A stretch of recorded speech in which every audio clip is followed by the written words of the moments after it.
క్లియర్గా తెలిసినాయా? తెలుసాయి గురుగారు. ఈ రోజుల్లో ఈగో వల్ల కూడా పెళ్ళయ్యాక కూడా గొడవలు వస్తున్నాయి. దానికి ఎలాంటి రీజన్ చెప్తారు? సారీ గురుగారు, దానికి ముందు ఒక కాలర్ చూద్దాం. హలో హలో హలో, నమస్కారం అండి. మీ టీవీ వాల్యూమ్ మ్యూట్లో పెట్టండి.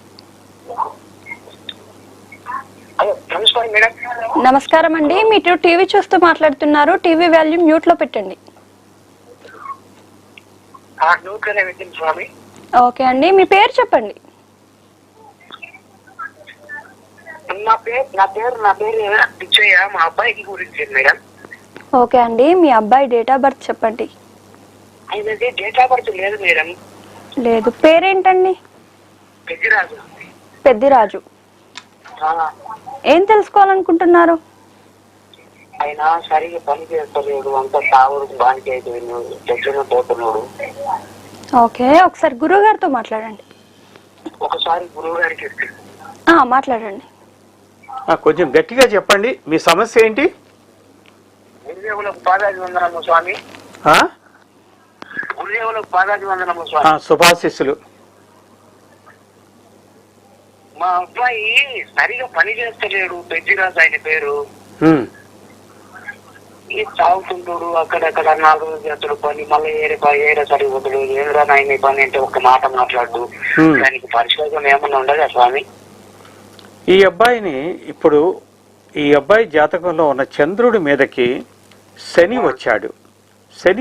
రాహు శని వచ్చారు. దాని వలన ఏమవుతుందంటే మనసు బలహీనమైంది. బలహీనమయ్యి వేరే వాళ్ళ ప్రభావానికి, చెడు ప్రభావాలకి గురవుతున్నాడు. అందుకోసమే ఈ అబ్బాయి శనిని, రాహుని, కేతువుని, అలాగే సుబ్రహ్మణ్య స్వామిని, వినాయకుడిని, సుబ్రహ్మణ్య స్వామిని, శివుడిని, పార్వతీదేవిని, అది అయిపోయిన తర్వాత శనిదేవుడిని, రాహుగ్రహాన్ని, మళ్ళీ ఇది అయిపోయిన తర్వాత మళ్ళీ శివుడిని, దుర్గాదేవిని ప్రార్థించమనండి. దాంతో ఇతనికి అంతా బాగవుతుంది.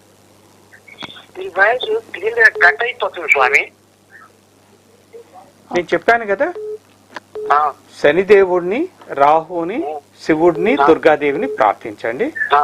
అతను త్రాగుడి నుంచి బయటకు వస్తాడు. త్రాగుడు ఇంకే వ్యసనాలు ఉన్నా వాటి నుంచి బయటకు వస్తాడు. ఓకే అండి, థ్యాంక్ యూ ఫర్